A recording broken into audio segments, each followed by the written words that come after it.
नमस्कार, कहानी सागर में आपका हार्दिक स्वागत है। आज सुनिए मुंशी प्रेमचंद की लिखी कहानी मिलाप। लाला ज्ञानचंद बैठे हुए हिसाब किताब जांच रहे थे कि उनके सुपुत्र बाबू नानकचंद आए और बोले, दादा अब यहां पड़े, जे पड़े जी उकता गया है। आपकी आज्ञा हो तो मैं सैर को निकल जाऊं, 2-1 महीने में लौट आऊंगा। नानकचंद बहुत सुशील और नवयुवक था। रंग पीला, आंखों के गिर्द हल्के स्याह धब्बे, कंधे झुके हुए। ज्ञानचंद ने उसकी तरफ तीखी निगाह से देखा और व्यंग्यपूर्ण स्वर में बोले, क्यों, क्या यहां तुम्हारे लिए कुछ कम दिलचस्पियां हैं? ज्ञानचंद ने बेटे को सीधे रास्ते पर लाने की बहुत कोशिश की थी, मगर सफल न हुए। उनकी डांट फटकार और समझाना बुझाना बेकार गया। उसकी संगति अच्छी न थी, पीने पिलाने और राग रंग में डूबा रहता था। उन्हें यह नया प्रस्ताव क्यों पसंद आने लगा, लेकिन नानकचंद उसके स्वभाव से परिचित था।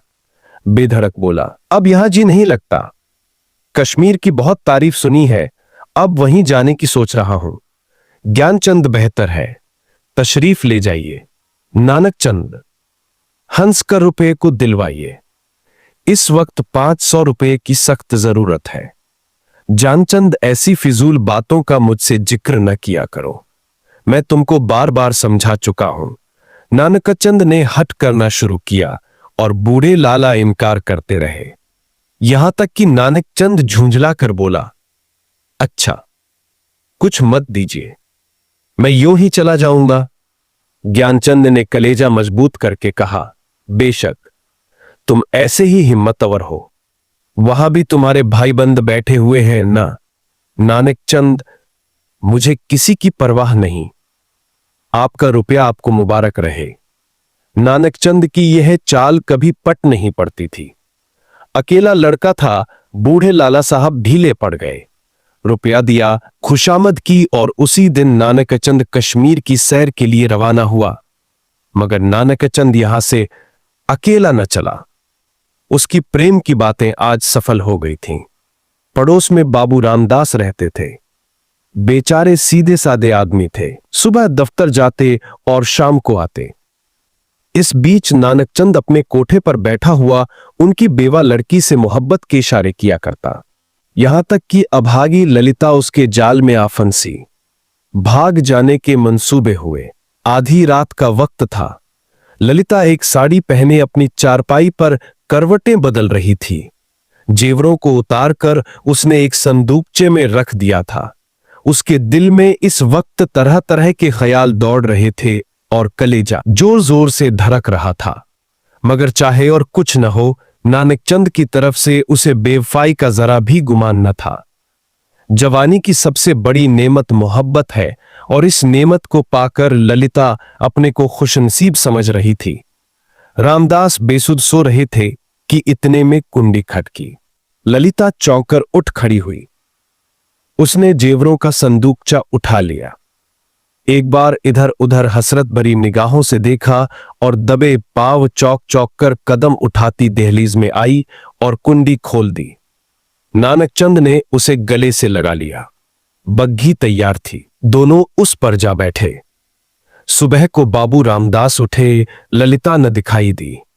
घबराए, सारा घर छान मारा, कुछ पता न चला। बाहर की कुंडी खुली देखी, बग्घी के निशान नजर आए। सर पीट कर बैठ गए, मगर अपने दिल का दर्द किससे कहते। हंसी और बदनामी का डर जबान पर मोहर बन गया। मशहूर किया कि वह अपने ननिहाल गई है। मगर लाला ज्ञानचंद सुनते ही भाप गए कि कश्मीर की सैर के कुछ और ही माने थे। धीरे धीरे यह बात सारे मोहल्ले में फैल गई, यहां तक कि बाबू रामदास ने शर्म के मारे आत्महत्या कर ली। मोहब्बत की सरगर्मियां नतीजे की तरफ से बिल्कुल बेखबर होती हैं। नानकचंद जिस वक्त बग्घी में ललिता के साथ बैठा तो उसे इसके सिवाय और कोई ख्याल न था कि एक युवती मेरे बगल में बैठी है जिसके दिल का मैं मालिक हूं। उसी धुन में वह मस्त था। बदनामी का डर, कानून का खटका, जीविका के साधन, इन समस्याओं पर विचार करने की उसे उस वक्त फुर्सत न थी। हाँ, उसने कश्मीर का इरादा छोड़ दिया और कलकत्ते जा पहुंचा। किफायतशारी का सबक न पढ़ा था। जो कुछ जमा जथा थी 2 महीनों में खर्च हो गई। ललिता के गहनों पर नौबत आई, लेकिन नानकचंद में इतनी शराफत बाकी थी। दिल मजबूत करके बाप को खत लिखा, मोहब्बत को गालियां दी और विश्वास दिलाया कि अब आपके पैर चूमने के लिए जी बेकरार है, कुछ खर्च भेजिए। लाला साहब ने खत पढ़ा। तस्कीन हो गई कि चलो, जिंदा है, खैरियत से है। धूमधाम से सत्यनारायण की कथा सुनी, रुपया रवाना कर दिया, लेकिन जवाब में लिखा, खैर, जो कुछ तुम्हारी किस्मत में था वह हुआ। अभी इधर आने का इरादा मत करो, बहुत बदनाम हो रहे हो। तुम्हारी वजह से मुझे भी बिरादरी से नाता तोड़ना पड़ेगा। इस तूफान को उतर जाने दो, तुम्हें खर्च की तकलीफ न होगी। मगर इस औरत की बाह पकड़ी है तो उसका निभाह करना, उसे अपनी ब्याहता स्त्री समझो। नानकचंद के दिल पर से चिंता का बोझ उतर गया। बनारस से माहवार वजीफा मिलने लगा। इधर ललिता की कोशिश ने भी कुछ दिल को खींचा और गो शराब की लत न टूटी और हफ्ते में 2 दिन जरूर थिएटर देखने जाता, तो भी तबीयत में स्थिरता और कुछ संयम आ चला था। इस तरह कलकत्ते में उसने 3 साल काटे। इसी बीच एक प्यारी लड़की के बाप बनने का सौभाग्य हुआ, जिसका नाम उसने कमला रखा। 3रा साल गुजरा था कि नानकचंद के उस शांतिमय जीवन में हलचल पैदा हुई। लाला ज्ञानचंद का 50वां साल था, जो हिंदुस्तानी रईसों की प्राकृतिक आयु है। उनका स्वर्गवास हो गया और जो ही यह खबर नानकचंद को मिली, वह ललिता के पास जाकर चीखें मार मार कर रोने लगा। जिंदगी के नए नए मसले अब उसके सामने आए। इस 3 साल की संभली हुई जिंदगी ने उसके दिल से शोहदेपन और नशेबाजी के ख्याल बहुत कुछ दूर कर दिए थे। उसे अब यह फिक्र सवार हुई कि चलकर बनारस में अपनी जायदाद का कुछ इंतजाम करना चाहिए, वरना सारा कारोबार धूल में मिल जाएगा। लेकिन ललिता को क्या करूं? अगर इसे वहां लिए चलता हूं तो 3 साल की पुरानी घटनाएं ताजी हो जाएंगी और फिर एक हलचल पैदा होगी जो मुझे हुक्काम और हमजोलियों में जलील कर देगी। इसके अलावा उसे अब कानूनी औलाद की जरूरत भी नजर आने लगी। यह हो सकता था कि वह ललिता को अपनी ब्याहता स्त्री मशहूर कर देता, लेकिन इस आम ख्याल को दूर करना असंभव था कि उसने उसे भगाया है। ललिता से नानकचंद को अब वह मोहब्बत न थी जिसमें दर्द होता है और बेचैनी होती है। वह अब एक साधारण पति था जो गले में पड़े हुए ढोल को पीटना ही अपना धर्म समझता है, जिसे बीबी की मोहब्बत उसी वक्त याद आती है जब वह बीमार होती है। और इसमें अचरज की कोई बात नहीं है अगर जिंदगी की नई नई उमंगों ने उसे उकसाना शुरू किया। मंसूबे पैदा होने लगे जिनका दौलत और बड़े लोगों के मेलजोल से संबंध है। मानव भावनाओं की यही साधारण दशा है। नानकचंद अब मजबूत इरादे के साथ सोचने लगा कि यहां से क्यों कर भागूं। अगर ललाजत लेकर जाता हूं तो 2-4 दिन में सारा पर्दा फाश हो जाएगा। अगर हीला किए जाता हूं तो आज के 3रे दिन ललिता बनारस में मेरे सर पर सवार होगी। कोई ऐसी तरकीब निकालूं कि इन संभावनाओं से मुक्ति मिले। सोचते सोचते उसे आखिर एक तदबीर सूझी। वह एक दिन शाम को दरिया की सैर का बहाना करके चला और रात को घर पर न आया। दूसरे दिन सुबह को एक चौकी ललिता के पास आया और उसे थाने में ले गया। ललिता हैरान थी कि क्या माजरा है। दिल में तरह तरह की दुश्चिंताएं पैदा हो रही थीं। वहां जाकर जो कैफियत देखी तो दुनिया आंखों में अंधेरी हो गई। नानकचंद के कपड़े खून में तरबतर पड़े थे। उसकी वही सुनहरी घड़ी, वही खूबसूरत छतरी, वही रेशमी साफा सब वहां मौजूद था।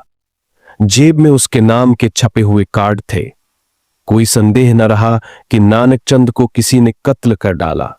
2-3 हफ्ते तक थाने में तफ्तीश होती रही और आखिरकार खूनी का पता चल गया। पुलिस के अफसरों को बड़े बड़े इनाम मिले। इसे जासूसी का एक बड़ा आश्चर्य समझा गया। खूनी ने प्रेम की प्रतिद्वंद्विता के जोश में यह काम किया, मगर इधर तो गरीब बेगुनाह खूनी सूली पर चढ़ा हुआ था और वहां बनारस में नानकचंद की शादी रचाई जा रही थी। लाला नानकचंद की शादी एक रईस घराने में हुई और तब धीरे धीरे फिर वही पुराने उठने बैठने वाले आने शुरू हुए। फिर वही मजलिसें जमी और फिर वही सागर और मीना के दौर चलने लगे। संयम का कमजोर अहाता इन विषय वासना के बंटवारों को न रोक सका। हां, अब इस पीने पिलाने में कुछ पर्दा रखा जाता था और ऊपर से थोड़ी सी गंभीरता बनाए रखी जाती थी। साल भर इसी बहार में गुजरा। नवेली बहू घर में कुड़कुड़ कर मर गई। तपेदिक ने उसका काम तमाम कर दिया। तब दूसरी शादी हुई, मगर इस स्त्री में नानकचंद की सौंदर्य प्रेमी आंखों के लिए कोई आकर्षण न था। इसका भी वही हाल हुआ। कभी बिना रोए कौर मुंह में नहीं दिया। 3 साल में चल बसी। तब तीसरी शादी हुई। यह औरत बहुत सुंदर थी, अच्छे आभूषणों से सुसज्जित। उसने नानकचंद के दिल में जगह कर ली। एक बच्चा भी पैदा हुआ और नानकचंद गार्हस्थ्यिक आनंदों से परिचित होने लगा। दुनिया के नाते रिश्ते अपनी तरफ खींचने लगे, मगर प्लेग ने सारे मंसूबे धूल में मिला दिए। पति प्राणा स्त्री मरी। 3 बरस का प्यारा लड़का हाथ से गया और दिल पर ऐसा दाग छोड़ गया जिसका कोई मरहम न था। उच्छृंखलता भी चली गई। ऐयाशी का भी खात्मा हुआ। दिल पर रंजो गम छा गया और तबीयत संसार से विरक्त हो गई। जीवन की दुर्घटनाओं में अक्सर बड़े महत्व के नैतिक पहलू छिपे हुआ करते हैं। इन सायमों ने नानकचंद के दिल में मरे हुए इंसान को भी जगा दिया। जब वह निराशा के यातनापूर्ण अकेलेपन में पड़ा हुआ इन घटनाओं को याद करता तो उसका दिल रोने लगता और ऐसा मालूम होता कि ईश्वर ने मुझे मेरे पापों की सजा दी है। धीरे धीरे यह खलाल उसके दिल में मजबूत हो गया। उफ, मैंने उस मासूम औरत पर कैसा जुल्म किया, कैसी बेरहमी की।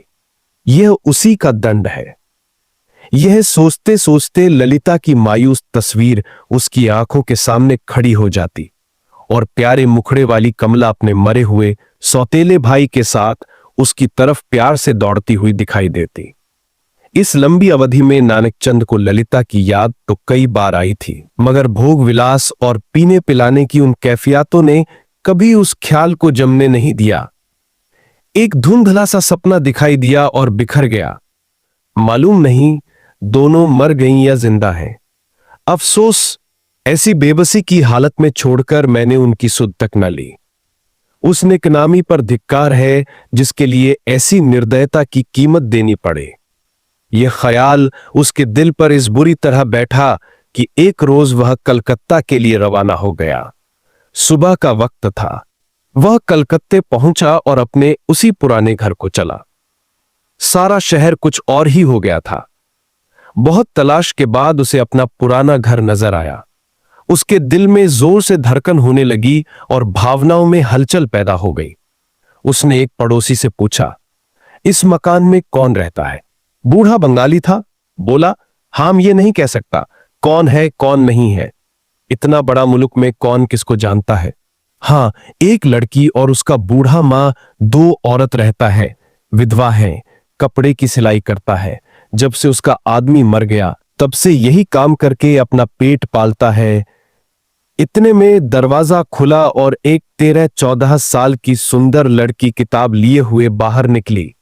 नानकचंद पहचान गया कि यह कमला है। उसकी आंखों में आंसू उमड़ आए। बेइख्तियार जी चाहा कि उस लड़की को छाती से लगा ले। ऐसा लगा जैसे कुबेर की दौलत मिल गई हो। आवाज को संभालकर बोला, बेटी, जाकर अपनी अम्मा से कह दो कि बनारस से एक आदमी आया है।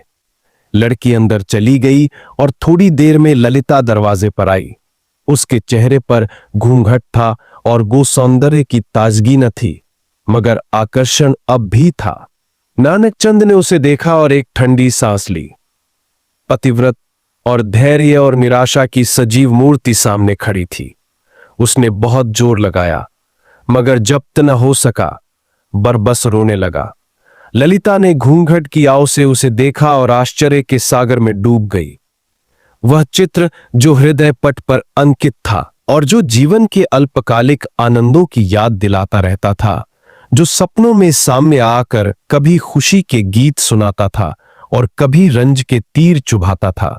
इस वक्त सजीव सचल सामने खड़ा था। ललिता पर बेहोशी छा गई, कुछ वही हालत जो आदमी को सपने में होती है।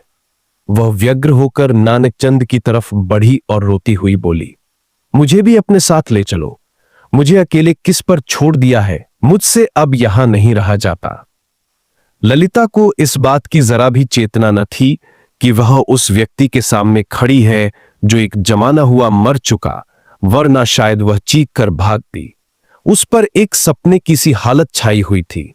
मगर जब नानकचंद ने उसे सीने से लगाकर कहा, ललिता, अब तुमको अकेले न रहना पड़ेगा, तुम्हें इन आंखों की पुतली बनाकर रखूंगा, मैं इसीलिए तुम्हारे पास आया हूं।